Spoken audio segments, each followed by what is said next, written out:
Oh, bakit hindi na naman maipintay ang pagbumuka mo? Kung pwede nga lang na hindi na ako lumabas ng bahay natin eh. Ay hindi kita maintindihan. Ano ba kasi ang nangyari? Wala nang ginawa ang mga taga rito kundi ang pag-usapan ng anak natin. Kasalanan naman kasi niya. Hindi ka na nasanay sa mga taga rito. Inggit lang ang mga yun sa anak natin. Ano naman ang kainggit-inggit sa anak natin, ha? Maliban sa may dalawa ng anak sa magkaibang lalaki, kaliwat kanan pa nagiging karelasyon. Ay, wag mo sa aking ibunto ng galit mo. Gaya mo, nahihiya din ako sa naririnig ko sa mga tao. Pero hindi ko na lang sila pinapansin. Uy, nasan ba kasi ang babaeng yun? Hindi pa siya umuuwi. Mula pa kahapon. Nakakapagod ng intindihin ng babaeng yun. Mula noon hanggang ngayon, wala pa rin direksyon ang buhay niya. Mabuti pang lumayas na lang siya dito sa bahay kung puro kahihiyan na lang ang bibigay niya sa atin. Kung palalayasin natin siya, mas lalo siyang mapapariwara. Hindi mo ba naisip yun? Wala na akong pakialam kung mapariwara siya. Ang importante, wala na siya sa poder natin. Hindi ko matanggap na meron akong kalad-karing anak. Ang pagiging salawan sa pag-ibig nagdudulot ng malaking problema. Matutong makontento sa taong karelasyon at huwag nang tumingin sa iba. Dahil ang taong labis na nasaktan ibang klasing magalit. Baka maging resulta nito ay walang kasing sakit na ganti. Magandang araw, Miss Gwen. Tawagin niyo na lamang po akong Yana. 40 years old at tubong Negros Occidental. Meron po ako naging karanasan tungkol sa kababalaghan na nangyari sa akin nung 28 anyos ako. At yun ang gusto kong ibahagi sa inyong channel. Kahit ilang taon na ang nakakalipas, nananatili pa ring sariwa sa alaala ko ang naganap noon. Yun din na nagmulat sa akin para magbago ang paniniwala ko. Dahil sa hirap at matinding pagdurusa na naranasan ko, ito ang nagturo sa akin ng malaking leksyon sa buhay ko. Sana po isa ang sulat ko sa mapili ninyo.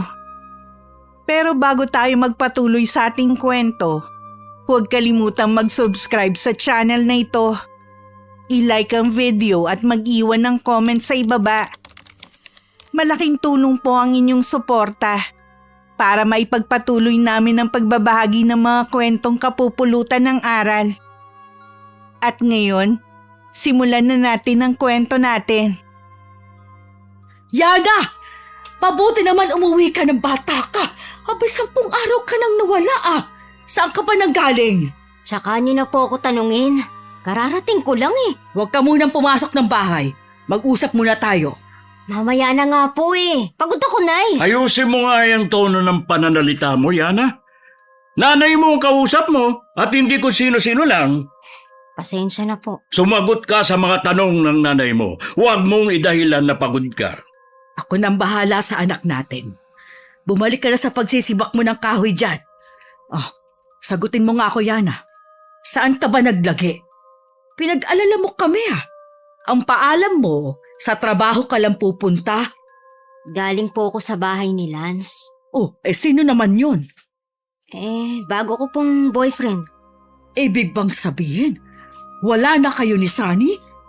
Nakipaghiwalay na po ako sa kanya. Ano naman ang dahilan ng paghihiwalay ninyo? Hindi na po kami magkasundo eh. Ayun lang ba talaga? Nay, huwag na po natin siyang pag-usapan pa. Akala ko pa naman, may plano na kayo magsama dahil nagpaalam na siya sa amin ng itay mo. Gaya rin pala ng iba ang naging kapalaran niya. Mabuti nga po, hindi natuloy ang plano. Kailan mo ipakikilala ang bago mong boyfriend sa amin? Baka sa mga susunod na araw, isama ko siya dito sa atin. Alam niya ba na meron ka ng 2 anak? Opo, Nay.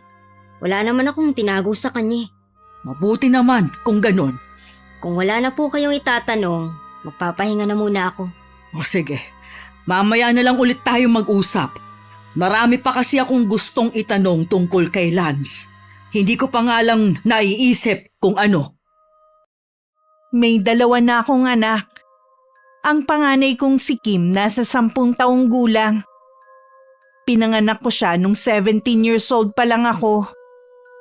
Pareho kaming bata ng ama niya, kaya hindi ako nagawang panagutan. Hanggang sa nabalitaan na lang namin na tumakas siya kasama ng pamilya. Ang sumunod naman si Enzo, 6 na taong gulang. Buntis na ako noon nang malaman kong pamilyado ang kanyang ama. Nagkaroon pa nga ng demandahan noon. Para matigil na ang asawang babae, hindi na ako naghabol pa. Mula noon, kung sino-sino na ang nagiging boyfriend ko. Hindi naman ako kinukonsinti ng pamilya ko. Hanggang ngayon, galit pa rin ang mga kapatid ko sa akin. Pero sa kabila nun, sila ang sumusuporta sa 2 kong anak kahit may kanya-kanya na silang pamilya. Mas maganda kasi ang buhay nila kumpara sa akin. Na kung gaano kabilis magpalit ng boyfriend, ganun din sa trabaho ko kaya wala akong permanenteng kita. Hindi na talaga magtitino ang anak natin. Abay, 28 na siya eh. Kung umasta, daig pang dalaga. Hindi man lang maalagaan ang mga anak. Hindi naman ako tumitigil sa pagbibigay ng payo sa kanya. Pero parang pumapasok lang sa isang tenga, tapos lalabas sa kabila.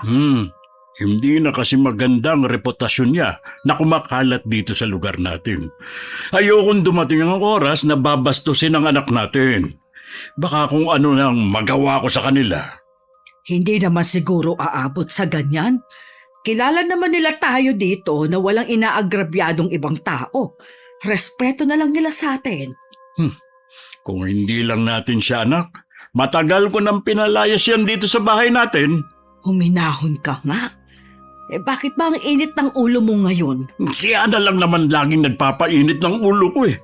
Napupuno na nga rin ako. Hinahabaan ko na lang talagang pasensya ko dahil wala namang uunawa sa kanya, kundi ako na nanay niya. Hindi na kasi natuto sa mga pagkakamali niya.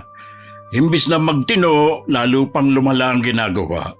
Maganda lang naman sa nagawa niyang pagkakamali, yung mabigyan tayo ng mga apo. Oo nga. Nasaan nga palang 2 yon? Nandun sa likod bahay, nangunguha ng mga bayabas. Buntikan ko nang makalimutang sabihin. Ang alin? Sa 1 linggo daw, pupunta dito si Lance. Lance? Sino naman yun? Yung bagong boyfriend ng anak natin. Bago na naman. Ano nangyari dun sa kanila ni Sunny? Hindi raw sila nagkasundo, kaya naghiwalay na lang. Saan naman daw niya nakilala ang lalaking yun? Ang sabi niya, ipinakilala daw ng isang kaibigan. Binata daw ba? Kasi si Sunny binata pero may anak. Binata daw talaga si Lance. Alam ba ng lalaking yun na may 2 anak si Ana sa magkaibang lalaki? Oo. Wala naman daw siyang itinago at tanggap naman daw ni Lance ang 2 niyang anak. Tignan na lang natin kung magtatagal nga ang relasyon nila. Sana naman. Si Lance na ang magpatino sa anak natin para pumirme na siya. Unang pagkikita pa lang namin ni Lance, magaan na ang loob namin sa isa't isa. Maliban sa gwapo, maginoo at magalang pa siya. Habang tumatagal, nasabi ko na lang sa sarili ko na nasa kanya na lahat ng katangiang hinahanap ko sa isang lalaki. Hindi naman lingid sa kanya na may 2 akong anak. Pero kahit kailan, hindi ko siya naringgan na hindi magandang salita sa pagkakaroon ko ng anak. Ang sinasabi lang niya, lahat naman nagkakamali at pwedeng mabigyan ng isa pang pagkakataon. Lalo kung humanga sa pagkatao niya. Dahil nagkakalabuan na kami ni Sunny noon, nakipaghiwalay na lang ako sa kanya. Kahit gusto sana niyang ayusin pa ang relasyon namin. Mukhang hindi ako gusto ng ate mo hindi man lang ako pinansin nung binati ko. Ganon talaga yon si Ate Rowena. Akala mo, pinaglisa sa mga ng loob. Halata nga eh. May pamilya ba ang ate mo? Ha? Wala. Matandang dalaga. Hmm, Kaya naman pala eh. Nasaan naman ang mga magulang niyo? wala na kami mga magulang ng ate ko. Kaya nga, hindi na nakapag-asawa si Ate Rowena eh. Dahil siya na mismo yung nag-alaga sa akin mula noon pa. Ganun ba? Oo, halika na. Doon na tayo sa kusina. Nagluto si ate ng merienda. Sabi ko kasi, may bisita ako ngayon. Kanina pa nga ako nagugutom eh. Ano bang niluto ng ate mo? Pansit at kakanin. O sige na, paupo ka na. Ako nang kukuha ng plato, kutsara, tinidor. Mukhang masarap ang pansit ah. Masarap magluto ang kapatid ko ng kahit na anong putahe. Nasaan nga pala siya? Ay, nandyan lang yun. Mamaya ilalabas din siya. Masarap nga ang pansit. Oo, di ba? Sabi ko sa'yo eh. Sayang, hindi nakapangasawa ang kapatid mo. Huh? Sigurado na matutuwa ang asawa niya kung nagkataon. Ikaw, marunong ka ba magluto?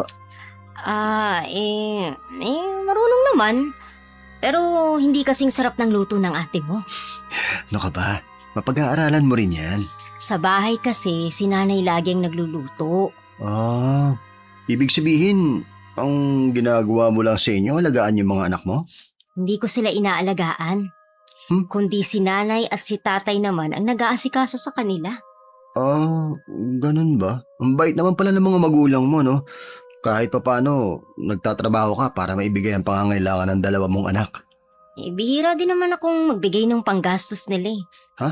Madalas kasi mga kapatid ko ang bumibili ng mga kailangan nila.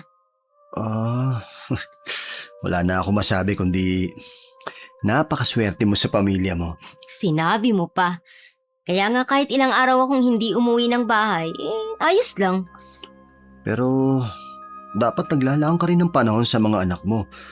Alam mo na kasi baka mamaya magising ka na lang isang araw, malayo na ang loob nila sa'yo. Hindi ko na sinagot si Lance. Nagkunwari na lang ako na abala sa pagkain ng pansit. Hindi ko kasi alam kung paano ko sasagutin ang sinabi niya. Habang kumakain nga kami, biglang pumasok ang ate niya.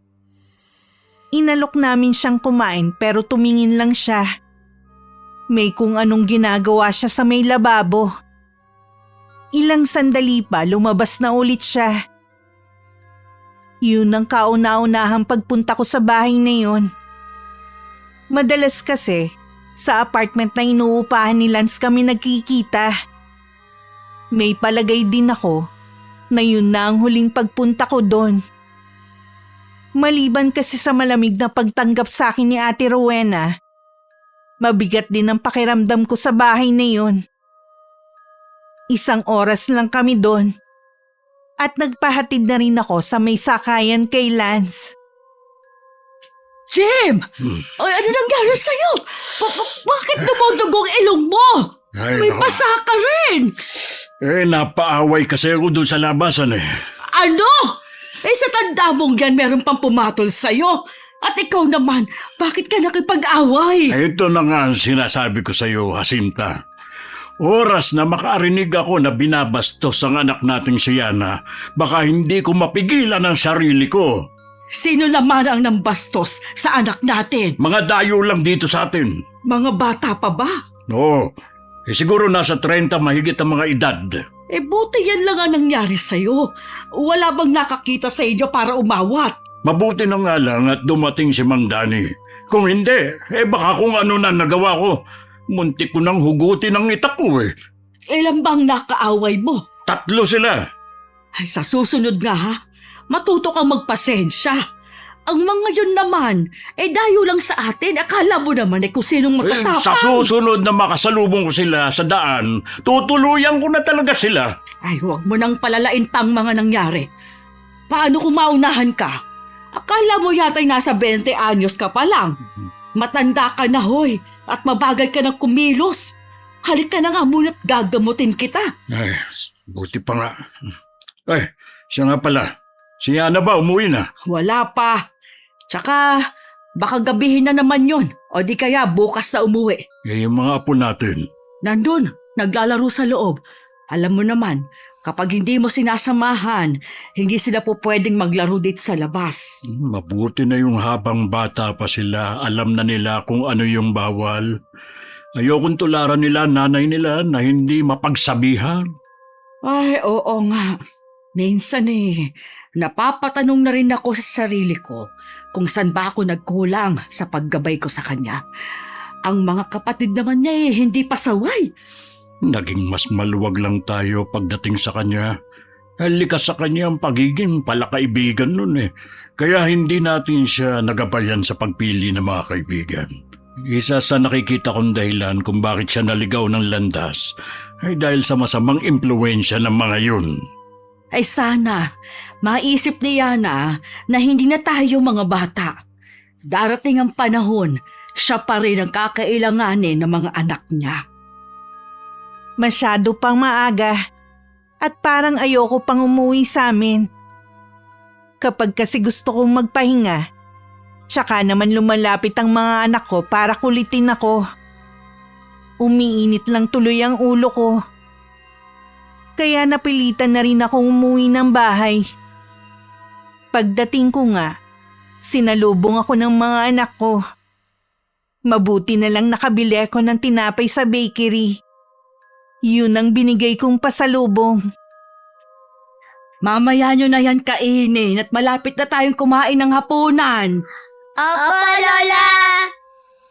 Hayaan niyo na sila kung gusto ng kainin ng pasalubong ko. Mawawalan kasi sila ng ganang kumain. Himala yata na maaga kang umuwi ngayon. Galing po ako sa bahay ng ate ni Lance. Pinakilala na niya ako. Ah, talaga? Mukhang seryoso nga sa'yo ang boyfriend mo. Oo naman po. Napag-usapan na po namin ang kasal Ikaw ba? Seryoso ka ba sa kanya? Oo naman po. Hindi na rin naman ako bumabata pa. Gusto ko na rin magkaroon ng pamilya. Kung kami lang ang masusunod ng itay mo, ayaw ka na sana naming mag-asawa. Inaalala kasi namin ang mga anak mo.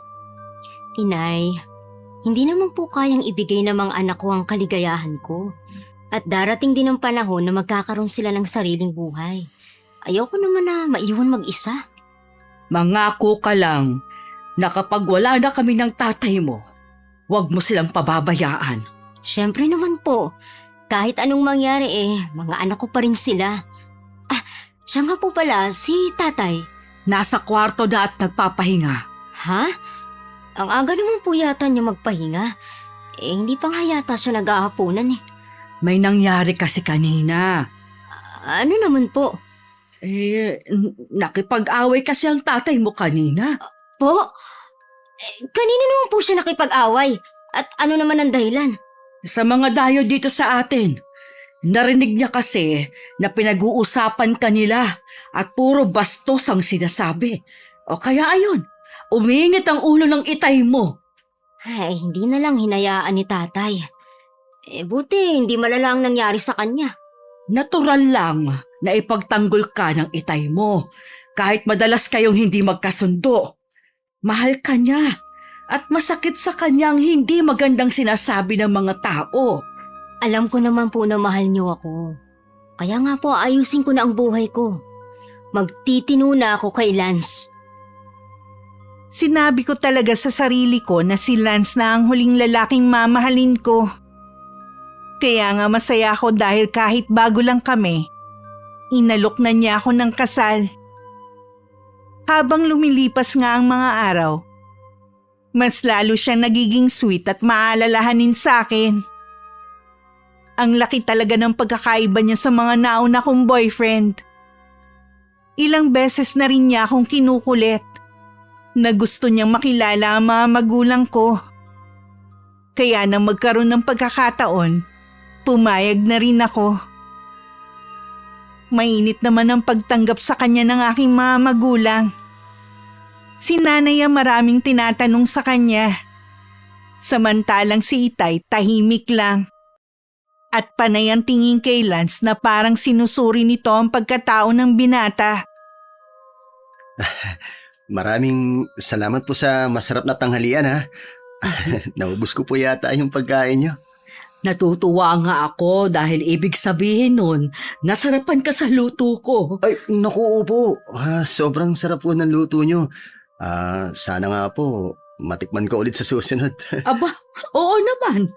Laging bukas ang bahay na ito para sa'yo. Naku, salamat po sa mainit nyong pagtanggap sa akin.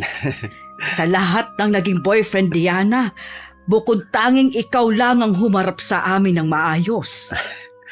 Naniniwala po kasi ako na para maipakita ko yung pagmamahal at respeto ko sa isang babae, kailangan kong humarap sa pamilya niya eh. Maganda ang pagpapalaki sa'yo ng mga magulang mo. Salamat po. Maaga po kasi akong naulila sa magulang. Si Ate Rowena lang po ang naging kasama ko. Siguro, kasing bait mo rin ang kapatid mo. Opo, mabait po yung ate ko. Pagpasensyahan mo na nga pala ang asawa ko kung hindi siya masyadong nagsasalita kanina. Ayos lang po yun. Naiintindihan ko naman po siya eh. Kinikilala niya pa ako ng maigi dahil ito yung unang beses na humarap ako sa inyo. Sana magtagal kayo ng anak ko. Seryoso po ako sa anak niyo. Kung papayag po kayo, gusto ko po sanang pakasalan si Yana. 28 na si Yana. Wala naman kaming tutol lang itay niya kung sakaling mag-aasawa siya. Ang gusto lang namin, tanggapin rin ng buo ng magiging asawa niya ang mga apo namin. Buong puso ko po silang tinatanggap. Ituturing ko silang parang tunay kong mga anak. Yan lang naman ang gusto kong marinig. Ibinibigay ko sa iyo ang basbas ko. Si Yana na ang bahalang magpasya kung tatanggapin niya ang inaalap mong kasal. Ipinapangako ko po sa inyo na mamahalin at aalagaan ko silang mag-iina. Inaalok pa nga ni inay na sa amin na maghapunan si Lance. Pero tumanggi na siya. Dadaan pa daw kasi siya sa atin niya bago tumuloy sa apartment na inuupahan. Magalang pang nagpaalam ito bago sumakay ng motor at pinaandar yun paalis. Nang hindi ko na siya matanaw, tsaka lang ako pumasok sa loob ng bahay. Naiwan naman sa labas ang mga magulang ko. Anong masasabi mo kay Lance ngayong nakaharap na natin siya? Mahirap kung magbibigay agad ako ng opinion ko sa kanya. Ngayon pa lang naman natin siya nakaharap. Seryoso siya sa anak natin. Humingi siya ng permiso kanina kung pwede niyang pakasalan si Yana. Kung totoo yan, di mabuti para sa anak natin. Nahanap na rin yan taong tunay na magmamahal sa kanya. Kaya sa susunod, kapag dumalaw ulit si Lance dito, kausapin mo na siya. Sige. Sa susunod makikipag-usap na ako sa kanya. Naging regular na ang pagbisita ni Lance sa bahay tuwing day off niya. Kahit na seryoso pa rin si Itay tuwing kaharap ang binata, nakikipag-usap na rin siya rito kahit papano. Magiliw din ang boyfriend ko sa mga anak ko. Lagi rin siyang may dalang pasalubong sa mga bata. At may pagkakataon pang nakikipaglaro siya sa mga ito. Kaya ang mga anak ko, excited na rin sa pagdalaw niya. Dahil sa ipinapakita sa amin ni Lance, mas lalo ko siyang minamahal. Gusto ko sana kapag kasal na tayo kasama na natin yung dalawang anak mo. Bakit naman? Inaalagaan naman sila ng mga magulang ko Paano tayo matatawag na pamilya kung hindi natin kasama yung mga anak mo? Sino mag-aalaga sa kanila pareho tayong may trabaho. Yana, hindi ka na magtatrabaho. Ako na ang bahala sa mga pangangailangan nyo. Talaga? Oo. Di ba, sabi ko sa'yo, ituturing kong parang mga anak ang dalawang bata. Obligasyon ko na rin sila. Di sige. Kukunin ko sila para makasama natin. Napakaswerte ng mga anak ko sa'yo. Mararanasan nilang magkaroon ng ama sa katauhan mo. Mararanasan ko ring magkaroon ng anak dahil sa kanila. Ano? Anong ibig mong sabihin? Wala ka bang balak na magkaroon ng anak sa akin? Yung sarili natin. Siyempre meron. Kaya lang gusto ko munang maglaan ng oras sa mga anak mo para kung sakali na magkaroon tayo ng anak, hindi sila maninibago, di ba? Sa bagay nga, tama ka naman sa sinabi mo. Baka kasi kapag nagkaroon agad tayo ng anak, biglang magbago ang pakikitungo mo sa kanila. Sinisiguro ko sa'yo na hindi mangyayari yan. Habang nabubuhay ako, namahalin ko sila gaya ng pagmamahal ko sa'yo. Maiba nga pala ako. Hmm. Alam na ba ng ate mo ang balak nating pagpapakasal? Oo naman. Wala namang problema kay Ate Rowena. Nasa hustong gulang na rin naman ako para magdesisyon. Alam ba niya na may 2 na akong anak? Oo, sinabi ko sa kanya noong isang araw. Ako, sigurado ako kung ano-ano mga sinabi niya laban sa akin. Baka nga pinayuhan ka pa niyang layuan ako eh. Ano ka ba? Hindi na mahalaga kung ano yung opinion ni ate. Ang importante, matuloy ang plano natin. Hindi na ako makapaghintay sa magiging kasal natin. Ako rin. Makakaganti na rin ako sa mga taong nang alipusta sa pagkatao ko. Akala nila, wala nang lalaking magpapakasal sa akin ha. Kalimutan mo na nga yung mga tao na yon. Huwag sila ang gawin mong basihan para magpakasal. Sinasabi ko lang naman sa'yo. Akala mo kasi mga kung sinong mga malinis. Tao lang din naman sila at nagkakasala. Ganun talaga ang ibang tao. Magagaling manghusga. Di bale, kapag kasal na tayo, ilalayo ko na kayo ng mga anak mo sa lugar nyo. Makakapagbagong buhay na tayo. Kahit saan mo pa kami dalhin, sasama kami. May tiwala naman ako na hindi mo kami pababayaan ng mga anak ko eh. Pag-uwi ko ng bahay namin, excited at masaya kong ibinalita ang plano naming pagpapakasal ni Lance sa lalong madaling panahon. Noong una masaya naman sila. Lalo na si Inay na nakikisali pa sa mga naiisip kong plano. Pero nang banggitin ko ang plano namin ng boyfriend ko na isama ang 2 kong anak, parang nagbago ang ihip ng hangin. Parehong nabura ang ngiti sa labi ng aking mga magulang. Naramdaman ko agad na hindi nila gusto ang balak ko. Hindi kami tutol ng nanay mo na magpakasal ka, Yana. Pero hindi kami makakapayag na kunin mo ang mga apo namin. Tay, mga anak ko naman po sila. Gusto naming makasama nila sa 2 bata. Wala naman ho sigurong masama dun, di ba? Baka nakakalimutan mo. Kami ang nag-alaga sa mga anak mo mula pa nung sanggol sila. Ang naging ambag mo lang ang ilwal sila dito sa mundo. Gusto rin po kasi nila sa makasama namin sila para mabuo ang pamilya namin. Ayaw niyo po bang maranasan ng mga apo niyo ang magkaroon ng ama sa katauhan ni Lance? Hindi kailangan ng mga apo namin ng isang ama. Kami na ng inay mo ang halos ituring nilang mga magulang. Kailanman hindi ko sila naringgan na gusto nilang magkaroon ng ama. Sobra-sobra ang pagmamahal na binigay namin sa kanila na kahit ikaw, hindi na nila hinahanap. Gusto ko rin po kasi na makabawi sa kanila. Alam ko naman na malaki ang pagkukulang ko sa kanila. Kung gusto mo palang bumawi sa kanila, sana noong pang maliliit sila, hindi yung kung kailan malalaki na. Pwede pa naman ho eh. Kayo lang tong ayaw. Kung gusto niyo pala ng anak, gumawa kayo. Basta, hindi mo pwedeng kunin sa amin ng nanay mo ang mga apo namin. Subukan mo lang na ipilit ang gusto mo at itatakwil kita. Tay! Tay, sandali po! Tay, huwag muna kayong tumalikod! Wala na tayong dapat pag-usapan pa. Hayaan mo muna ang tatay mo, anak. Nay, tama naman po na kunin ko ang mga anak ko para makasama ko naman sila. Handa po silang suportahan ni Lance. Intindihin mo naman sana na hindi ganun kadali ang gusto mong mangyari. Magiging masakit sa amin na mawalay sa mga apo namin. Hindi naman po namin sila ilalayo sa inyo eh. Makikita niyo pa rin naman sila kahit anong oras niyo gustuhin. Iba pa rin kapag kasama namin dito sa bahay ang mga bata. Matatanda na kami ng tatay mo. Mga apo na nga lang namin na nagpapasaya sa amin eh.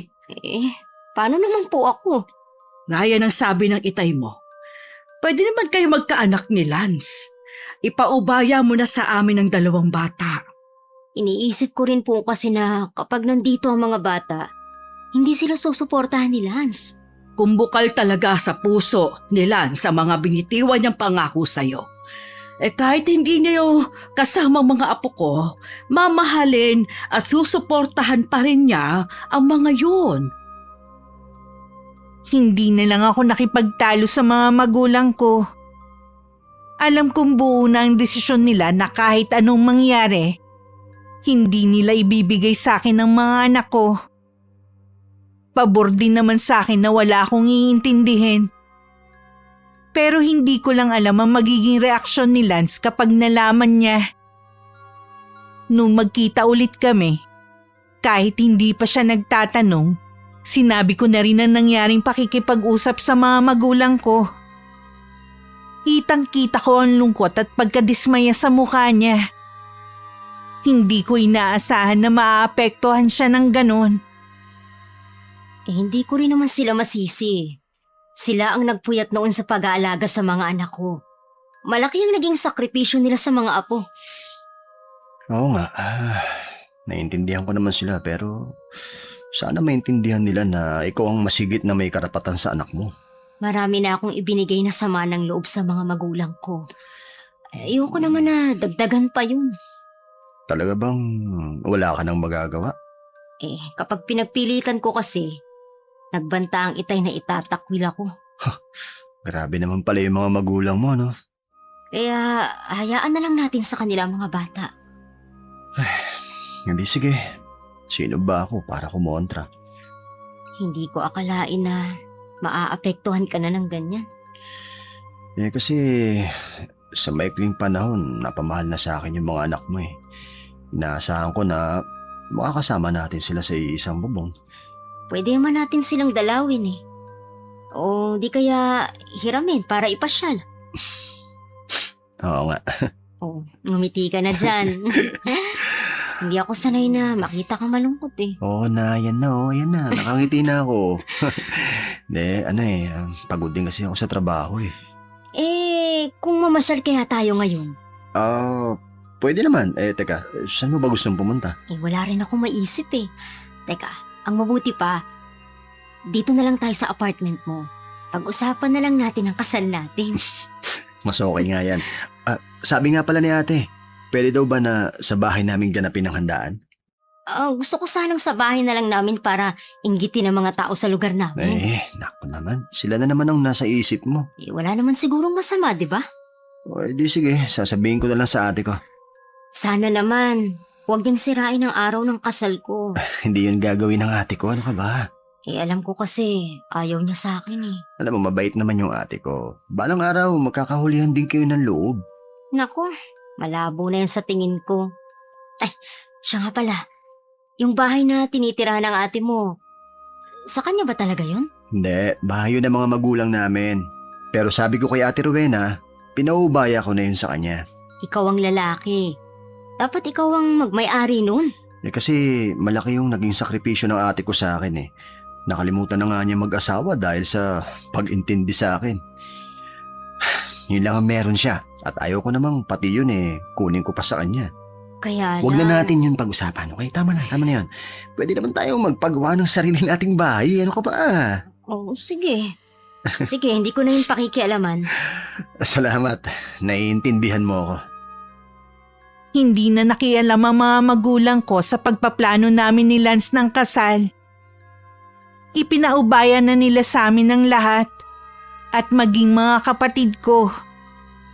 Nag-ambagan pa rin naman sila at nagbigay para sa kasal namin. Nung una ayaw sanang tanggapin ni Lance. Pero sa huli napilit na rin siya ng mga magulang ko. Ang hindi ko lang gusto ang pakikialam ni Ate Rowena. Sa lahat kasi meron siyang opinyon at madalas kinokontra niya kami. Sa pagkain, sa dami ng bisita, at pati damit na isusuot ko pinakikialaman niya. Bakit kailangan ko raw magsuot ng puting damit? At sa simbahan pa ikakasal? Hindi naman daw ako dalaga. Sa inis ko, umalis ako na walang paalam. Sinundan naman ako ni Lance. Bakit bigla kang umalis nang hindi nagpapaalam? Nagkadala ako sa iyo nang sabihin ni ate na galit ka daw nung umalis ah. Eh kahit sino naman kasi magagalit eh. Lahat na lang kinukontra ng ate mo. Masyado niyang pinahalata na ayaw niya sa akin. Opinion lang naman niya yun. At sinabi ko na sa iyo, di ba? Ganun lang siya magsalita. Gusto mo? Palampasin ko na lang mga ginagawa niya sa akin? Ganon? Tayo naman ang magpapakasal eh. Kaya ikaw ang masusunod sa pagpaplano ng kasal natin. Huwag na nga nating imbitahin ang ate mo sa araw ng kasal natin. Hala, hindi pwede yun. Siya na nga lang ang pamilya ko eh. Baka kasi sirain niya ang mahalagang araw natin. Tinan mo, ngayon pa lang. Inuubos na niya ang pasensya ko. Sige na, kakausapin ko si Ate Rowena mamaya ha? Siguraduhin mo lang na hindi siya makikialam sa akin. Dahil kung hindi, kayo na lang magpakasal. Huwag ka na magalit. Sinabi ko naman sa iyo na kakausapin ko siya, di ba? Kung hindi siya titigil, sasabihin ko na wag na siyang umaten sa kasal natin. Mainggit yata ang kapatid mo sa akin eh. Palibhasa kasi, hindi niya mararanasan na ikasal. Huwag na nga natin pag-usapan ng kapatid ko. Ang mabuti pa, mamasyal na lang tayo, okay? Isama natin yung mga anak mo. Wala sila dito eh. Oh. Ako lang mag-isa dito sa bahay. Teka, saan sila nagpunta? Sa bahay ng panganay kong kapatid. Ah, Dapat nga kasama ako eh. Kung alam ko lang nasisirain lang ng ate mo ang araw ko, dapat sa kanila na lang ako sumama. Nag-enjoy pa sana ako. Ewan ko ba kasi sa'yo kung bakit sa bahay ng ate mo pag gustong pag-usapan ng kasal natin. gusto ko lang kasi na maramdaman ni Ate Rowena na kasama natin siya sa pagpaplano. Kaso, sinisira niya yung diskarte ko eh. Sige na, okay na ha? Hindi na maulit yung nangyari kanina. Sana nga. Ang mabuti pa, dito na lang sa bahay namin pag-usapan ng plano natin. O sige, sa susunod na lang din tayo mamasyal kapag nandito na yung mga anak mo. Mula nang masinsinang kausapin ni Lance ang ate niya, hindi na nga siya ulit nakialam pa sa amin. Kahit kasama ng boyfriend ko, tahimik na lang siya sa isang sulok. Tuwing sinusulyapan ko siya, nahuhuli ko siyang matalimang titig sa akin. Hindi ko na lang siya pinapansin para hindi masira ang araw ko. 2 araw bago ang kasal namin, nasa bahay kami ng ate ni Lance. Kaya lang wala siya sa bahay. Habang nagluluto ang boyfriend ko ng tanghalian namin, nagpaalam ako na magpapahinga lang sa kwarto na ginagamit niya kapag nandun siya. Kalahating oras na akong nakahiga at nang mainip, lumabas ako. Papasok na sana ako sa kusina nang marinig kong nag-uusap ang magkapatid tungkol sa akin. Hanggang sa makauwi ako sa bahay, laman ng isip ko ang mga narinig ko. Nararamdaman ko din na hindi magiging madali ang buhay may asawa ko dahil kay Ate Rowena. Bakit gising ka pa? Hindi po ako makatulog eh. Kayo po, bakit gising pa? Nauhaw kasi ako kaya ako nagpunta ng kusina. Pabalik lang nga ako nang makita kita dito. Iniisip mo ba ang kasal mo? Opo eh. Tsaka yung ate ni Lance. Natural lang na isipin mong kasal mo. Pero bakit naman pati magiging hipag mo iniisip mo? Ayaw po niya sa akin simula pa lang. Pinaliwala ko lang po yun. Pero kasi kanina, narinig ko ang sinasabi niya kay Lance. Oh, ano naman ang narinig mo? Kahit daw magpakasal kami ni Lance, hindi pa rin daw ako makontento. Sisirain ko lang daw ang buhay ng kapatid niya. Hindi pa nga niya ako lubusang kilala eh. Hinusgahan na niya agad ng pagkatao ko. Ang magagawa mo lang, patunayan sa atin ni Lance na mali siya ng inaakala niya sa'yo. Hindi ko maiwasan ang kabahan na eh. Bigla ko tuloy naisip kung tama bang magpakasal ako kay Lance. Sa isang araw ng kasal mo, kung hindi ka pa pala sigurado, sana noon ka pa nagdesisyon na umurong. Ngayon lang po ako nakaramdam ng takot. Baka natatakot ka lang sa bagong buhay na haharapin mo. Magdasal ka sa Panginoon. Humingi ka sa Kanya ng gabay. Magtiwala ka lang sa Kanya at hindi ka niya pababayaan. Paano po kung hindi ko na lang kaya ituloy to? Nakahanda na ang lahat. Kung uurong ka, ay bibigyan mo ng malaking kahihiyan si Lance at maging ang pamilya mo. Bakit ba kasi padalos-dalos ako ng desisyon? Ikaw naman kasi, ayaw mong makinig sa amin ng tatay mo. Iba po kasi ang pakiramdam ko sa ate ni Lance. Kung siya lang ang inaalala mo, pwede mo namang sabihin kay Lance ang kinakatakot mo. Napakaswerte mo na nga sa mapapangasawa mo. Lahat ng hiniling mo sa kanya para sa kasal, ibinigay niya. Sige na nga po, itutuloy ko na ang pagpapakasal ko. Magiging maayos ang buhay mo kay Lance. Lahat ng masasamang iniisip sa iyo ng mga taga rito, mabubura dahil sa pagpapakasal mo. Opo, Nay. Yan na nga lang ang lagi kong iisipin. Kahit nakahiga na ako ng gabing yun, hindi pa rin ako dalawin ng antok. Napapatitig ako sa puting gown na nakahanger sa likod ng pinto. Kumikinang yun sa madilim na kwarto ko. Nagmukha tuloy yung nakalutang sa ere. Matagal ko ring tinitigan yun. Nang hindi na nakatiis, bumangon ako at saka yun sinuot. Kahit alam ko naman na sinusuway ko ang pamahiin na bawal isukat ang damit pang kasal. Nang maisuot ko ang gown, ilang beses pa ako nagpaikot-ikot sa harapan ng salamin. Nang mapagod at makaramdam ng antok, tsaka lang ako nahiga. Hanggang ngayon ba tulog pa rin si Ana? Hindi kasi siya nakatulog kagabi. Hayaan na lang natin na makapagpahinga. Siguro excited na siya sa kasal niya. Hindi yun ang dahilan kung bakit hindi siya makatulog. Kundi iniisip niyang wag nang ituloy ang kasal. Ano ka mo? Bukas na ang kasal niya. Mabuti nga, napaliwanagan ko kagabi. Inisip niya kasi ang ate ni Lance. Hindi daw kasi siya nito gusto. Baka naman dahilan lang niya yun. Di sana nung alukin siya ng kasal, hindi siya pumayag. Pasalamat nga siya kahit may dalawa na siyang anak, pakakasalan pa rin siya ni Lance. Oo nga. Baka natakot lang siya sa bagong buhay na kakaharapin niya. Siya naman tong mapilit mag-asawa Kaya huwag siyang mag-inarte ngayon. Gusto ko rin makaharap ang ate ni Lance. Hindi kasi siya sumama nung namanhika ng kapatid niya. Para ano? Hindi naman siya ang pakikasamahan ni Yana. Gusto ko lang na mabasa syempre yung pagkatao niya. Bukas naman makikilala natin siya. Dahil tuloy sa anak natin bigla rin ako nag-alala. Oras na may gawin pa rin kalokohan ng anak mo kahit kasal na sila ni Lance, hindi ko na talaga palalampasin. Magtitino na ang anak natin. Sana nga talaga. Mabuti pa maghahain na ako. Baka nagugutom na rin ang mga bata. Isa nga pala. Wala na bang binanggit sa'yo si Yana na kung ipipilit pa niyang kunin sa poder natin yung mga bata?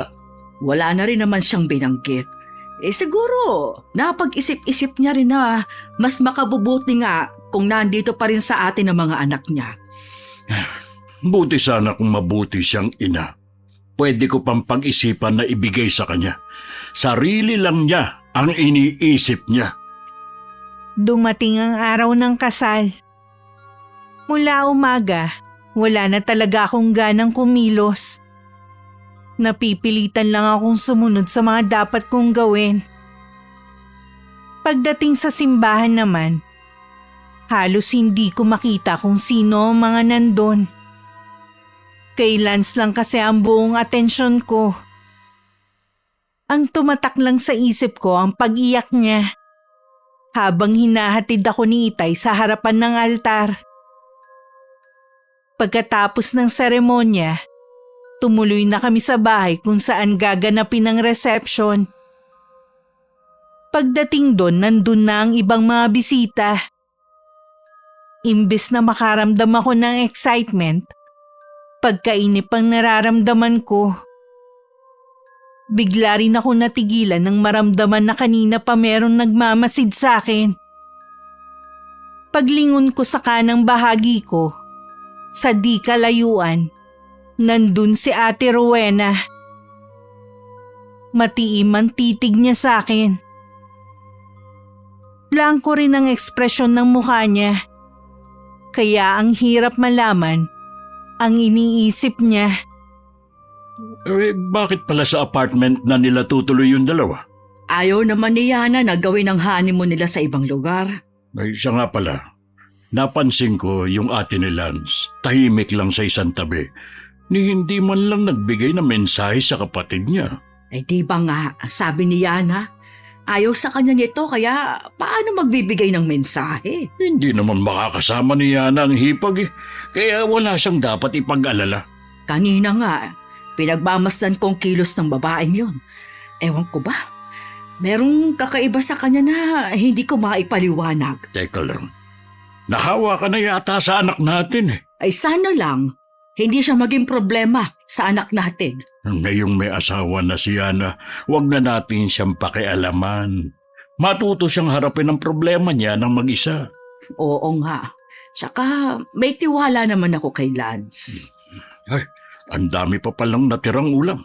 Ipamigay na lang natin sa mga kapitbahay ang mga yun. Oo ba?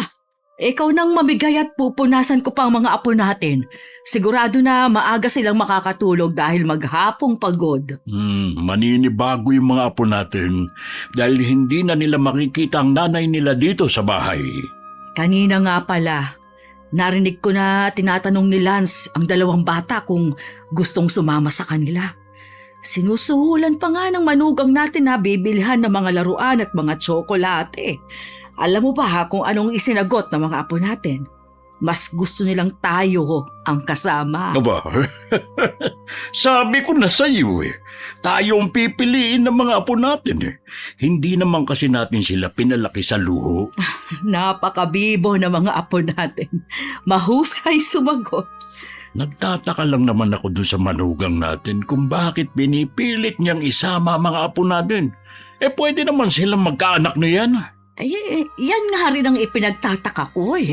Nakakapagduda tuloy ang intensyon niya. Baka naman sadyang napamahal na sa kanyang mga apo natin. Ay, basta. Sa susunod na kausapin ulit ang mga apo natin na sumama sa kanila, sabi mo sa akin at akong kakausap sa kanilang mag-asawa. Naging maayos naman ang pagsasama namin ni Lance. Sa loob ng ilang linggo, mas lalo ko pa siyang lubusang nakilala. Mas malambing at maasikaso siya sa akin. Kahit wala akong sinasabi sa kanya, binibigay niya lahat ng alam niyang gusto ko. Minsan gusto ko tuloy mag-guilty tuwing naiisip ko nung kasal namin. Sobrang saya niya kasi nung araw na yun. Samantalang ako pilit lang ang ngiti sa mga labi. Sana lang walang nakapansin sa mga kinikilos ko nun. Isang araw naisipan ko na dalawin ng mga anak ko at magulang. Namimiss ko na rin kasi sila. Pagbaba ko nga ng tricycle, napansin ko na iba na ang tingin sa akin ng mga tao. Mas may paggalang na. Lihim na lang ako naiiling dahil naisip ko, iba talaga ang nagagawa ng kasal. Oh, bakit hindi mo kasama si Lance? Nasa trabaho po. Biglaan lang din ang pagpunta ko dito . Si tatay po. Kanina pa umalis. Ang mga bata naman mamaya pa ang labas nila sa eskwelahan. Dadaanan na lang din siguro sila ng tatay mo. Ganito pala ang buhay may asawa. Nakakapanibago rin pala at nakakainip na lagi na nasa bahay. Ilang linggo ka palang ikinakasal naiinip ka na kagad. Bakit hindi ka magtrabaho habang wala pa kayong anak ni Lance? Bago pa po kami ikinasal, pinag-usapan na po namin na hindi ako magtatrabaho. Sa bahay na lang nga ako at aalagaan ko ang mga anak ko. Hindi naman kayo pumayag na ibigay sa akin ang mga bata. Huwag mo sanang ipilit ang gusto ninyo. Mga anak mo na mismong nagsabi na mas gusto nila sa amin. Si Lance lang naman po ang mapilit . Bakit nga kaya? Hindi ka ba nagtataka? Nagtataka rin po. Pero naisip ko na baka mahal lang niya ang mga anak ko o Di kaya sabik din siya sa mga bata. Kasi nga, dalawa lang silang magkapatid at wala rin silang mga kamag-anak. Yung ate nga pala niya. Napansin ko nung kasal ninyo, masyadong seryoso at hindi man lang ngumingiti. Hindi rin nakikihalubilo sa mga bisita. Iba nga pong ugali ng babaeng yun. Hindi pa ba kayo nagkikita mula nung araw na ikinasal kayo ni Lance? Hindi pa po eh. Lagi naman siyang dinadalaw ng asawa ko. Ayaw ko lang sumama. Nag-iisa lang siyang kapatid ni Lance. Mabuti pa rin siguro kung susubukan mong makisama sa kanya. Malay mo, magkasundo rin kayo. Ayoko po, Nay. Pagkatapos sa mga sinabi niya, naku, di bali na lang. Ngayong may asawa ka na, hindi na tama na umaasa ka pa rin na parang bata. Kahit ano pa pong mangyari, hindi ako makikipagkasundo sa babaeng yon. Magkakaroon nga kayo ng problema dahil sa ugali mong yan. Magkakaroon talaga siya ng problema sa akin. Oras na pakialaman niya ako. Napailing-iling na lang si inay sa sinabi ko. Kilala niya kasi ang ugali ko kapag hindi ko gusto ang isang tao. At si Ate Rowena naman kasi ang nag-umpisa. Maayos ko naman siyang kinakausap nun. Pero nagpakita na agad siya na ayaw niya sa akin. Mabuti na nga lang, kapag dinadalaw siya ng asawa ko, hindi niya ako pinipilit. Kahit kapag may sinasabi akong hindi maganda sa atin niya, hindi na lang siya umiimik. Hindi lang pala saya ang pagsasama ng isang mag-asawa. Dumarating din pala ang pagkakataon na nag-aaway din. At merong hindi pagkakasunduan. Gaya namin ni Lance. Hindi kasi niya ako pinayagan na magtrabaho ulit. Hindi ko akalain na mauuwi sa matinding pagtatalo. Sa huli, sinuyo naman niya ako at humingi siya ng tawad sa akin. Sa loob ng ilang buwan na pagsasama namin, hindi maiiwasan ang mga tampuhan at maliliit na problema. Hindi ko lang inaasahan na darating ang isang araw na meron akong matutuklasan sa asawa ko na matagal na niyang inililihim sa akin. Oh, nakita ko yan sa mga luma mong gamit habang naglilinis ako. Yana, hayaan mo ako magpaliwanag. Ano pang sasabihin mo? Na hindi totoo ang resulta sa papel na yan, ha? Naninilaw na nga sa katagalan at galing yan sa isang kilalang klinik. Aminin mo na lang kasi ang totoo. Totoo to. Wala akong kakayaan na magkaanak. Kailan mo balak sabihin sa akin, ha? O baka naman wala kang balak sabihin sa akin. Panay pa naman ang kwento ko na gusto ko na magkaanak tayo. Yun pala, malabong mangyari ang gusto ko. Yana, humahanap lang naman ako ng tiyempo na sabihin sa'yo. Wala naman akong balak na ilihim sa'yo eh. Dapat kasi bago pa tayo ikinasal, ipinagtapat mo na sa akin. Wala kasi akong lakas ng loob noon. Tsaka, umaasa rin ako na hindi malaking issue sa'yo na yung kawalan ko ng kakayahan na bigyan ka ng anak. Dahil ba sa may dalawa na akong anak? Ha? Ganun ba?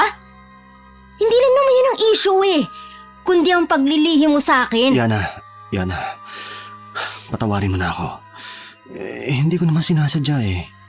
Ngayon ko lang napag-isip-isip. Kaya pala gusto mong isama natin ang mga anak ko. Sila ang bubuo sa kakulangan mo. Hindi ko naman pinilit na isama mo sila. Pwede naman tayong maging masaya kahit wala tayong anak, diba? Oo, kung hindi ka naglihim sa akin. Hindi lang pagmamahal ang pundasyon ng pagsasama kundi tiwala. Maliit na pagkakamali lang naman yung nagawa ko. Para sa'yo maliit na bagay lang. Pero sa akin, hindi. Ang OA mo naman, Yana. Akala mo naman napakalaking kasalanan ng ginawa ko. Ikaw nga tinanggap kita ng buo eh, pati mga anak mo. Hindi ko pinakinggan ang sinasabi ng ate ko at mga kakilala ko. Ikaw pa rin ang pinili ko, tapos ito lang. Kulang na lang isumpa mo ko. Naglihim ka nga sa Bakit akin. ba ikaw wala kang nilihim sa akin? Baka nga kahit kasal na tayo, meron ka pa rin hindi sinasabi sa akin eh. Pero kahit kailan, hindi kita inusisa sa mga nakaraan mo. Tsaka na lang tayo mag-usap. Pareho Teka, muna tayo magpalamig. teka lang, saan ka pupunta? Uuwi muna ako sa amin. Sa palagay mo maayos ang problema natin kung uuwi ka sa inyo? Hindi rin naman tayo magkakaintindihan eh. Kung pareho tayong galit. Yana, ikaw lang naman tong galit eh. Huwag mo nang tangkain na pigilan ako dahil Yana! aalis pa rin ako. Sinundan pa ako ni Lance hanggang sa may labas. Pero hindi rin niya ako napigilang umalis. Hindi ko na rin siya nilingon nang makasakay ako ng tricycle. Pagdating sa amin, nagtaka pa ang mga magulang ko sa bigla kong pagdating at may dala pang maliit na bag. Tahimik lang ako nagmano sa kanila. Makaraan ng ilang sandali na hindi pa rin sila nagsasalita. Ako na ang nagsabi sa nangyari. At sinabi ko na rin ang natuklasan ko kay Lance. Nasagot na rin ang katanungan namin ng nanay mo. Yung pala ang dahilan. Hindi siya magkakaanak. Bakit kailangan mo mag-al sa balutan? Hindi pa po ba sapat ang nalaman ko kay Lance? Mas mabuti pa rin pag-usapan ninyo ang problema kesa sa bigla ka nalang lalayas. Ayoko po muna siyang makausap. Pinili mo si Lance at pinakasalan mo pa. Hindi pwede na tuwing mag-aaway kayo, dito ka sa amin tatakbo. Hindi ka maaring tumigil dito. Pero tay... Hindi ka pa ba marunong mahiya? Ha? Ilang buwan pa lang kayong nagsasama, gusto mo na agad makipaghiwalay. Anong akala mo sa pag-aasawa? Parang kanin na kapag napaso iluluwa mo? Panindigan mo ang pag-aasawa mo. Uuwi din po ako sa apartment namin. Magpapalipas lang po ako ng sama Ay ng bukas, loob. umuwi ka na sa inyo. Ngayon ka lang namin pagbibigyan ha, pero sa susunod, hindi na po pwede. Kung magsalita naman po kayo, parang hindi niyo ako anak. Ikaw to nagmamadaling magpakasal eh. Hindi mo muna kinilala ang lalaking yun, tapos ngayon, aarte ka ng ganyan. Hinaan mo naman ang boses mo, Jim. Nakakahiya sa mga Ang kapitbahay. anak mo eh. Oo nga naman tay. Ay, nahiya ka ngayon. Samantalang noon, ang yabang mo porke kakasal ka na. Tama na nga munang pag-uusap natin ha tungkol sa bagay na yan. Sige na yan na. Pumunta ka na muna sa kwarto mo. Sige po, Nay.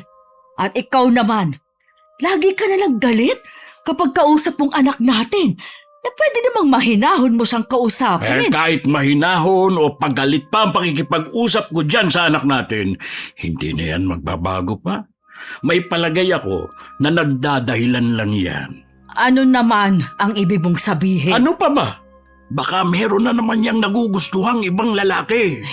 Hindi naman siguro. May asawa ng anak natin. Hindi na niya magagawa pang tumingin sa iba. Ay, ewan ko. Wala na talaga akong tiwala dyan kay Yana. Kinabukasan habang tahimik kami nag-aalmusal ng pamilya ko, dumating naman si Lance. Halata sa kanya ang walang maayos na tulog nung nagdaang gabi. Si tatay naman ang humarap sa kanya. Habang kami ni nanay nasa kusina pa. Ayoko pa kasing humarap sa kanya. Kahit anong pilit nga ni inay na lumabas at harapin ang asawa ko, hindi talaga ako sumunod. Pasensya na po tayo kung napakaaga kong pumunta dito ha. Ayos lang. O ito, magkape ka na muna.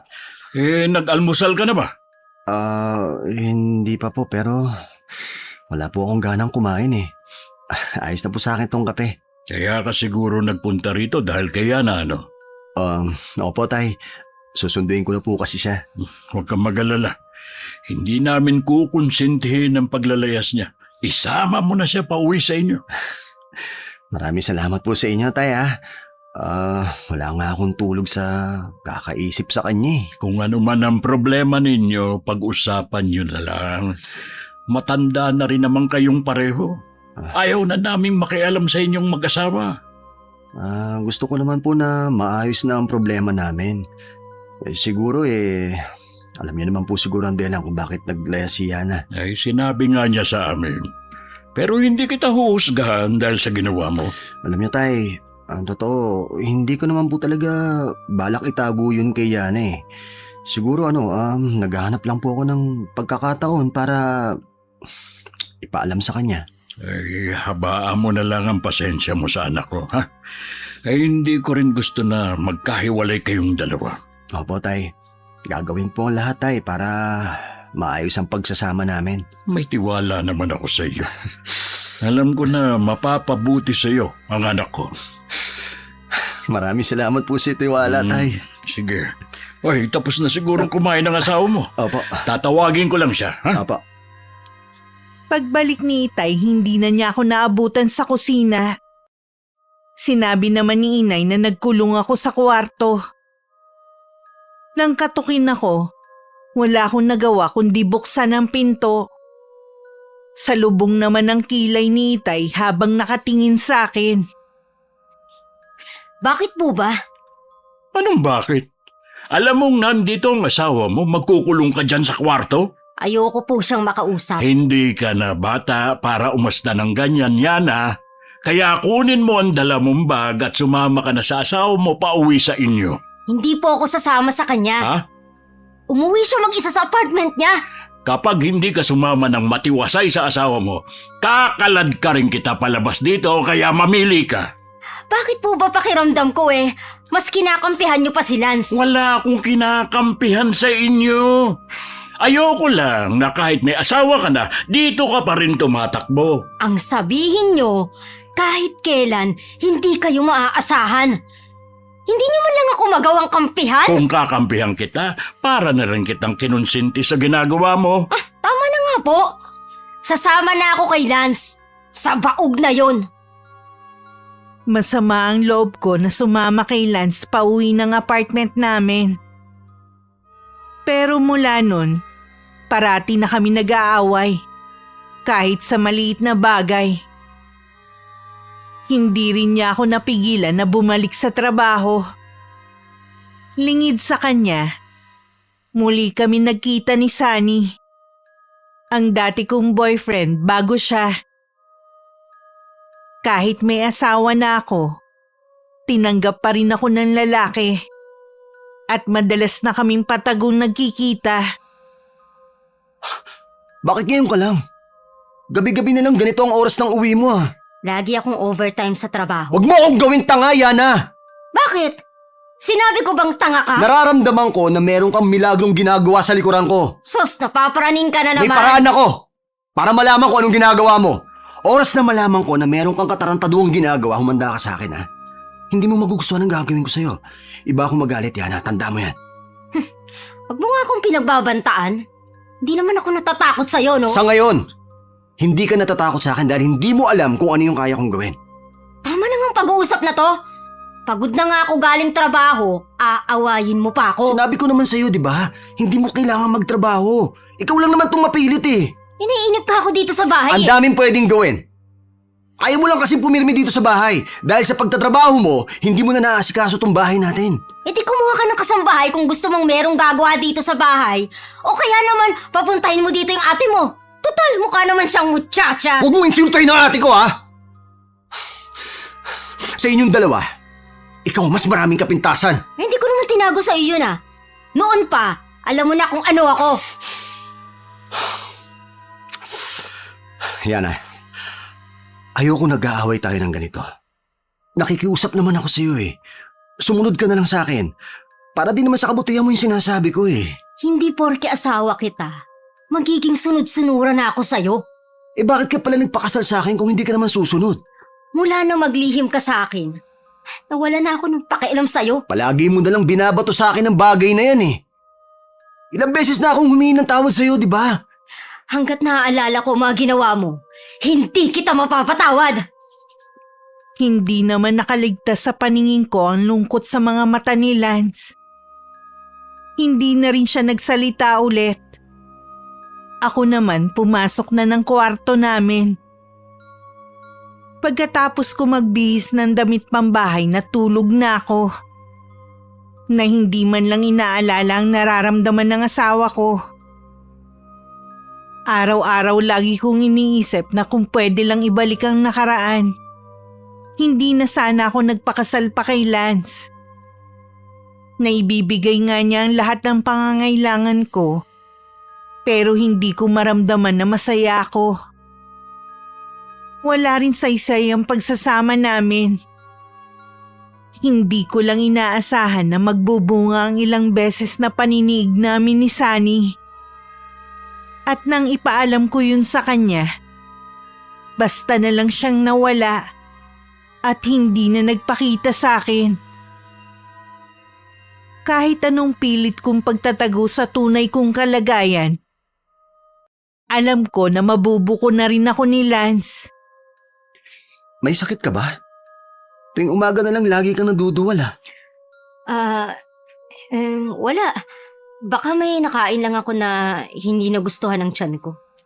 Tsaka bakit nga pala 1 linggo ka nang hindi pumapasok sa trabaho mo? Nag-resign na ako. Bakit? Teka, bakit ba ang dami mong tanong? Masama ba magtanong? O baka kaya ayaw mong tinatanong ka dahil meron kong tinatago? Wala akong tinatago sa'yo. Talaga lang ha? Akala mo ba habang buhay ako magbubulag-bulagan sa ginagawa mo, ha? Alam ko na nagkikita kayo ni Sunny. Alam ko rin na buntis ka. Teka, paano mo nalaman yan? Di ba sinabi ko naman sa'yo? Meron akong paraan. Lance, walang balak panagutan ni Sunny ang pinagbubuntis ko. Bigla na lang siyang nawala eh. Pwede naman siguro tayo magsimula muli, di ba? Tingin mo talaga sa akin tanga ako, no? Iniputan mo na nga ako sa ulo. Gusto mo pang ipaako sa akin ang dinadala mo? Saka ba kumukuha ng kapal ng mukha, ha? Pangako, magtitino na ako. Magiging mabuti na asawa ko sa'yo. Hindi ba gusto mo magkaroon ng anak? O ito na. Gusto tinupad kong ko na. magkaanak! Pero hindi bunga ng kataksilan mo! Yana, lumayas ka na sa bahay na to. Maawa ka, Lance. Huwag mo naman akong paalisin. Hindi ako pwede magpakita sa mga magulang ko. Nung pinagtaksilan mo ba ako? Naawa ka sa akin? Inisip mo ba yung nararamdaman ko, ha? Patawarin mo ako, Lance. Maawa ka sa akin. Lumayas ka! Kung ano lang ang dala mo nung tumira ka dito, yun lang ang dadalin mo. Palis! Sinubukan ko pang hawakan si Lance pero umiwas lang siya sa akin. Ramdam ko ang matinding galit niya sa akin. Kung hindi lang siguro matindi ang pagpipigil niya sa sarili, siguradong napagbuhatan na niya ako ng kamay. Wala akong nagawa kundi kunin ang mga gamit ko at umalis. Pagdating sa amin, hindi ko na kinakitaan ng pagtataka ang mga magulang ko sa pag-uwi ko. Iniisip siguro nila, maliit na tampuhan lang kaya umuwi ako. Pareho lang silang natigilan nang sabihin ko na si Lance mismo ang nagpalayas sa akin. Nang humagulgul ako ng iyak, agad ako nilapitan ni Inay. Tahan na. Ano ba kasi ang nangyari? Bakit kanya pinalayas? Nay, wala na po akong ibang mapupuntahan. Pwede ka naman dito. Pero sabihin mo muna kung ano bang nangyari. Nay, buntis po ako. Ha? Paano nangyari yun? Di ba baog si Lance? Nay, hindi po si Lance ang ama ng dinadala ko. Ano ka mo? May pambihira ka talaga. Patawarin niyo po ako. Yana naman! Bakit mo yun ginawa? Talagang magagalit sa iyong asawa mo. Sabi na nga ba hindi ang kasal lang magbabago sa'yo. Pumasok ka na naman sa panibagong problema. Tapos dito ka sa amin tatakbo. Napakabait ng asawa mo. Lahat binibigay sa'yo kahit ang mga anak mo naaambunan din. Kahit dito pa sila sa amin nakatira. Ay tama lang na palayasin ka ng asawa mo. Hindi ka pa nakontento sa kanya? Ano pa ba ang kulang, ha? Anak, hindi mo nga kayang alagaan ang 2 mong anak eh. Ngayong buntis ka na naman, hindi na kami mag-aalaga sa sanggol na yan. Wala naman po akong balak ipaalaga sa inyo ang magiging anak ko. Hoy, huwag kang mayabang, Yana. Baka kainin mo rin yung sinasabi mo. Sa tingin mo, paano ka magtatrabaho kung hindi mo iiwan na naman ang sanggol na yan sa amin pagkapanganak mo? Huwag ka na ngang mga twiran pa, Yana. Tanggapin mo na lang yung sermon sa'yo ng tatay mo. Kasalanan mo rin kasi. Bakit ba hindi mo mapigilan yung kakatihan mo? Ay, sino ba ang ama ng pinagbubuntis mo, ha? Sino? Si Sunny po. Napakawalang hiya mo talaga. Iniwan mo na nga tapos babalikan mo pa. Tapos, magpapabuntis ka pa sa kanya? Oy, sige. Puntahan mo siya at doon ka magpakargo sa kanya. Hindi ka namin tatanggapin sa bahay na ito. Pero tay, hindi ko po alam kung saan hahanapin si Sunny. Mula po nung malaman niyang buntis ako, hindi na po siya nagpakita sa akin. Tignan mo ang resulta ng kalandian mo. Puro na lang problema binibigay mo sa amin. Huwag po, tay! Huwag mo namang saktan ang anak natin. Ay, alalahanin mo buntis siya, Jim. Ay, bahala na kayo. Paano siya eh? Bahala kayo. Mula ngayon, wala na akong pakialam sa babaeng yan. Harapin mo yang mag-isa mo.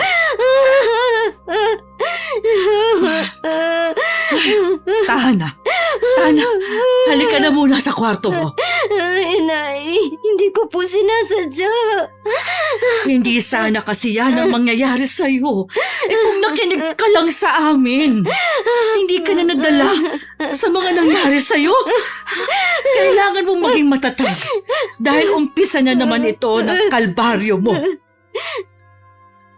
Lingid pala sa amin ni Inay. Pinuntahan ni tatay ang asawa ko para makipag-usap. Nadatnan niya na makalat ang buong bahay. At kahit saan nakakalat ang basyo ng mga bote ng alak. Iba na rin ang amoy ng apartment namin. Nakakasulasok ang amoy ng loob. Lumabas naman ng kwarto si Lance na pupungas-pungas pa. Tay, ano pong ginagawa niyo dito? Ilang araw nang nasa amin si Yana. Wala naman siyang ibang pupuntahan kundi sa inyo eh. Lance, alam na namin ang ginawa niya. Nahihiya ako sa pagkakamali niya. Patawarin mo sana siya. Sobrang nakakahiya po talaga. Pagkatapos ng lahat ng ginawa ko sa kanya, ito pa ang igaganti ng salawahan yung anak. Hindi siya marunong makontento. Alam ko. Naiintindihan ko rin ang galit na nararamdaman mo ngayon. Hindi rin kita masisisi kung hihiwalayan mo na ng tuluyan siya. Walang kwenta ang anak nyo. Anong klaseng pagpapalaki ba ang ginawa nyo sa kanya? Masahol pa siya sa hayop. Ay, Lance. Umalis na kayo. ah, Tay, umalis na kayo. Pakisabi sa malandi niyong anak. Pagbabayaran niya ng malaki ang ginawa niyang pagtataksil. Huwag mo na sanang gantihan pa ang anak ko.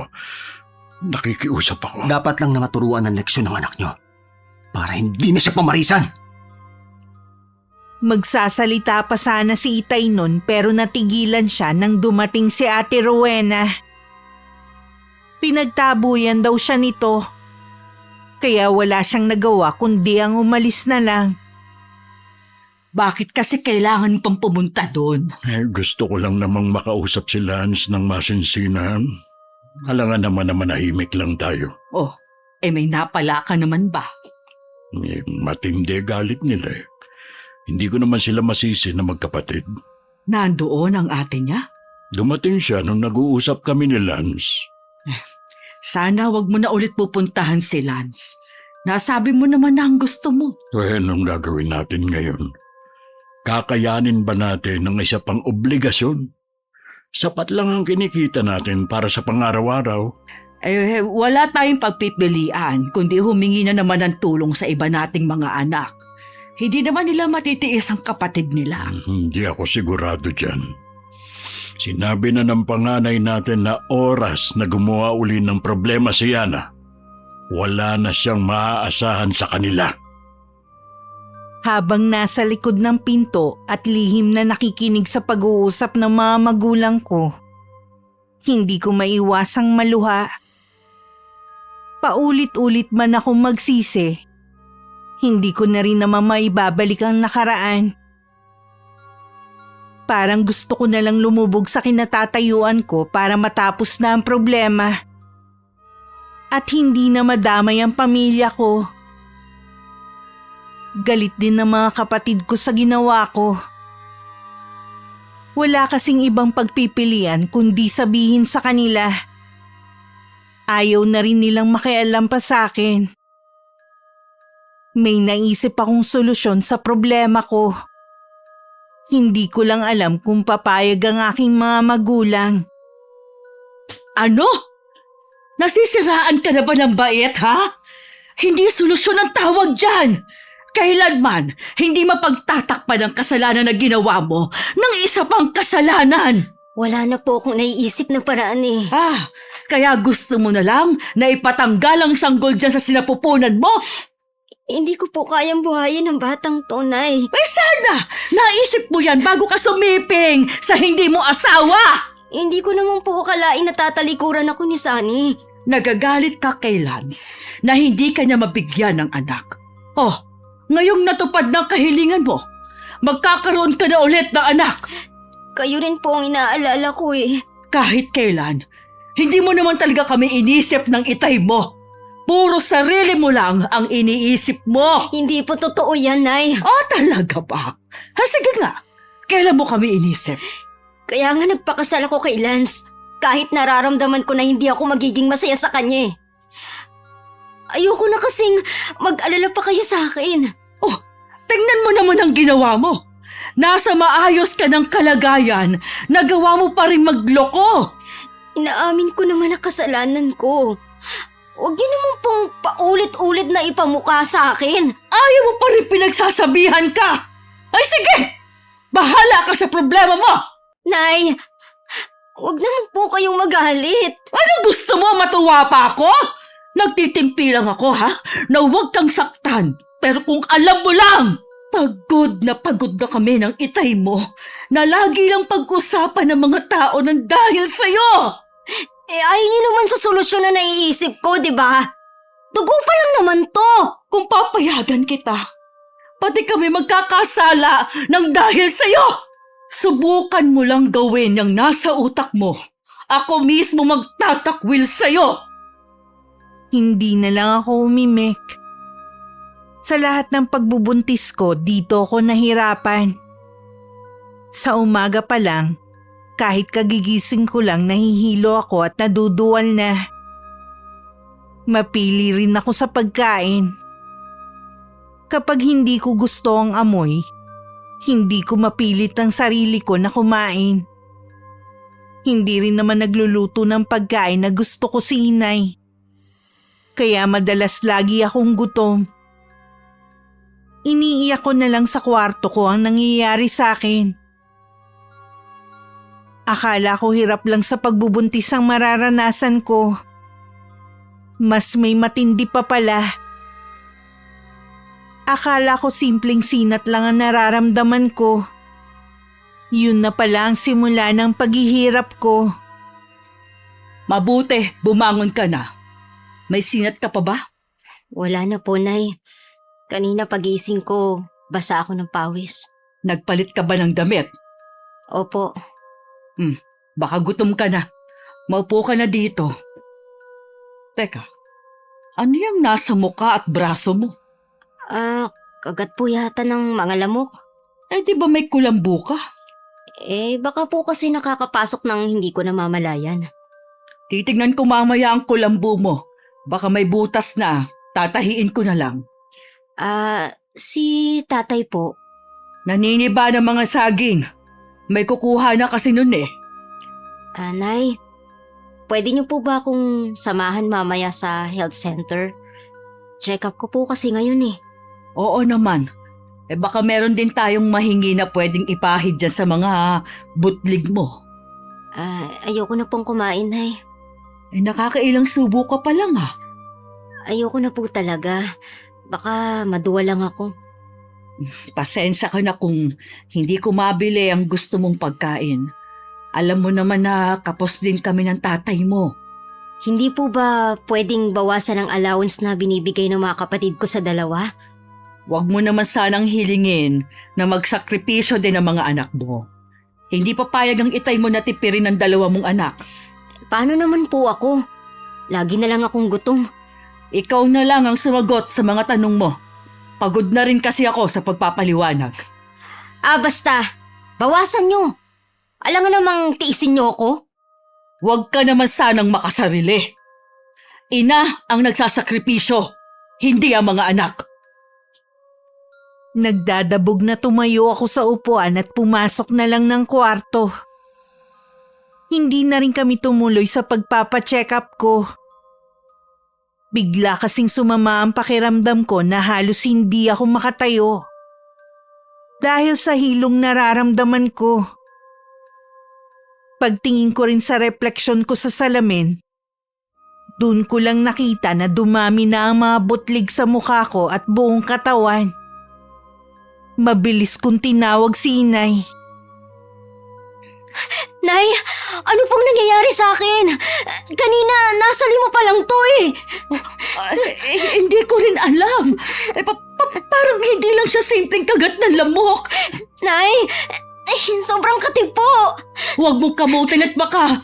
Oh, ayan! Tuloy dumugo na! Hindi ko mapigilan eh. Teka lang. Sobrang kati talaga. Oh, teka. May buntis din sa kapitbahay. Manghihiram ako ng pwedeng ipahid sa mga butlig mo. Pagbalik ni Inay, may dala na siyang ointment. Nang mapahiran ng mga butlig ko sa mukha at katawan ko, bahagya naman itong nabawasan. Pero nandun pa rin ang pangangate. Nung gabi, ganun na lang ang takot ko nang makitang lumubog ang mga butlig at nagkaroon ng butas. Sobrang hapdi na rin ito na pakiramdam ko may kumakain ng laman ko sa loob. Pinalabas ko rin ng malaking salamin sa kwarto ko. Dahil natatakot akong makita ang sarili kong refleksyon. Ang sama ng itsura ng anak natin nang dahil sa mga butas sa balat niya. Hindi lang yon, Jim. Kanina pa umiiyak ang anak natin dahil sa hapde at kirot na nararamdaman niya. Ay, hindi kaya dahil sa pagbubuntis niya. Dalhin na natin siya sa ospital. Hindi ko na kayang makita ang paghihirap niya. Ay, mabuti pa nga. Dinala nga ako ng mga magulang ko sa ospital. Pagkatapos ng pagsusuri sa akin, sinabi lang ng doktor na sintomas ng allergies ang nangyayari sa akin. Niresetahan naman ako ng gamot. Naligtas para sa tulad kong buntis. Nang oras na yun, pinauwi na rin kami. Parang iba ang kutob ko sa nangyayari sa anak natin. Ano naman ang ibig mong sabihin? Baka kasi merong nagbigay ng sakit sa anak natin. Huwag muna tayong mag-isip ng masama. Kapag hindi siya gumaling sa mga gamot na nireseta sa kanya, di saka tayo magpatawag ng albularyo. Natatakot din ako na baka maapektuhan ang ipinagbubuntis niya. Hindi naman natin kontrolado ang mga mangyayari. Kung mawawala ang sanggol sa sinapupunan niya, wala na tayong magagawa pa. Ito na yata ang parusa sa anak natin dahil sa mga ginawa niya. Lalo lang lumala ang kalagayan ko dahil sa mga gamot na iniinom ko.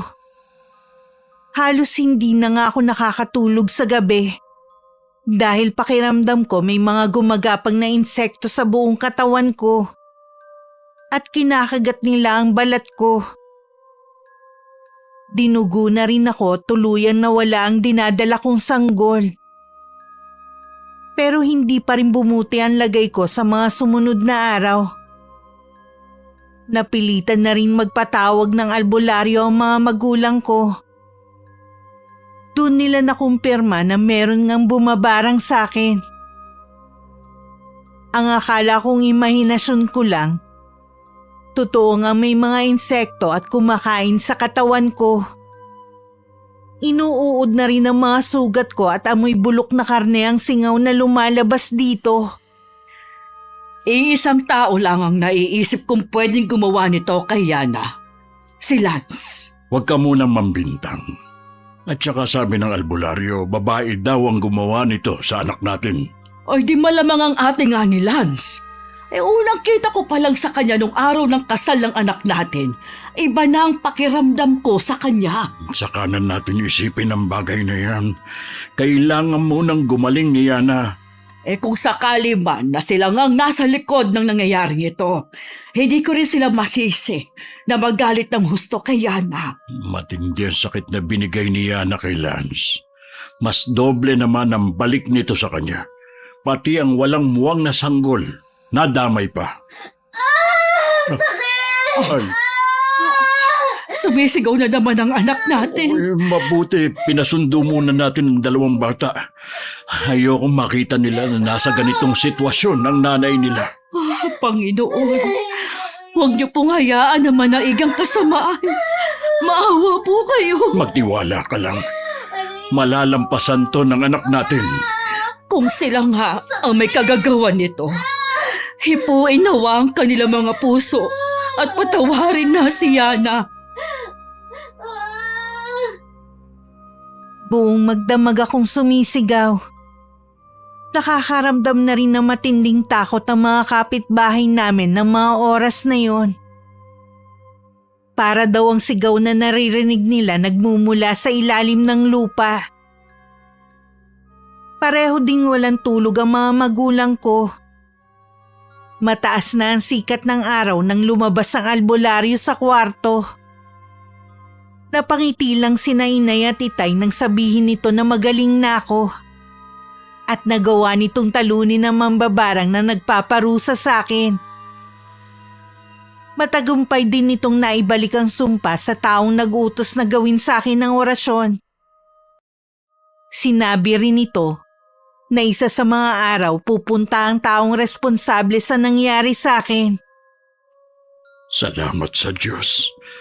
Bumalik na sa dating itsura ang balat ni Yana. Hayaan na lang muna natin siya magpahinga. Sino kaya ang tinutukoy ng albularyo? Tama kaya tayo? Hintayin na lang natin ang pagpunta ng taong yon. Makaraan ng ilang sandali nagising na rin ako. Pakiramdam ko galing ako sa mahabang paglalakbay. Nakakaramdam kasi ko ng matinding uhaw. Tubig agad ang hiningi ko kay Inay. Parang isang masamang panaginip lang ang nangyari sa akin. Yung nga lang nawala ang dinadala sa sinapupunan ko. Nakaramdam naman ako ng matinding kalungkutan. Pero naisip ko na hanggang doon na lang talaga siya. Salamat po, Nay, at hindi niyo ako pinabayaan. Kung nakapagsalita man kami ng Itay mo ng hindi maganda, dahil lang yun sa bugso ng galit sa ginawa mo. Pero kahit kailan, hindi ka namin pababayaan. Nakakatakot po ang karanasan kong to. Siguro po, pahiwatig na rin ito sa akin para itama ko ang mga mali kong ginawa. Ganun na nga. Minsan sa paglalaro mo, hindi mo alam ang nasasaktan mo pala may alam na sa karunungang itim. Si Lance kaya ang gumawa nito sa akin? Siya lang ang nasaktan ko ng gusto. Kung siya nga, sana piliin mo pa rin siyang patawarin. Hindi ko sinagot si Inay. Nalilito pa kasi ko ng mga sandaling yun. At may konting galit din sa puso ko kung bakit nangyari yun sa akin. Makalipas ang 1 linggo, dumating si Lance. Puno ng sugat ang buo niyang katawan katulad ng sa akin. Kaya pala dumating siyang balot na balot. Nandito ako para humingi ng tawad sa ginawa namin ng ate ko sa'yo. Tama nga kami ng hinala. Kayo ng ate mo ang nambarang sa akin. Mabuti na lang. Magaling ang albularyo na gumamot sa akin. Hindi nga ako makapaniwala na natalo niya ang kapangyarihan ng ate at nagawa pa niyang ibalik sa amin ang sumpa. Nakikita ko nga ang nangyari sa'yo. Nasaan nga pala ang kapatid mo? Bakit ikaw lang ang pumunta dito? Wala na yung ate ko. Hindi niya kinaya ang bagsik ng kapangyarihan ng albularyo. Ikinalulungkot ko ang nangyari. Sa kagustuhan kong makaganti sa'yo, buhay niya naging kapalit. Tunay ngang walang maidudulot na maganda ang paghihigante. Alam ko, nasaktan kita. Sana mapatawad mo rin ako. Pinapatawad na kita. Matatahimik na rin ang puso't isipan ko. Mas gumana ang pakiramdam ko dahil sa kabila ng mga nangyari. Mas pinili namin ni Lance ang magpatawad. Humingi din ako ng tawad kay Ate Rowena habang nakatingala sa kalangitan. Ipinagdasal ko rin ang kanyang kaluluwa. Kahit ako ang naging ugat para maisip ni Lance na gumamit ng karunungang itim para gumanti sa ginawa ko, kailanman hindi ito magiging tama sa mata ng Diyos. Kung ano ang ginawa nila, bumalik din sa kanila. Sa kasalukuyan, masaya akong namumuhay dito sa probinsya namin. Kasama ng 2 kong anak at mga magulang.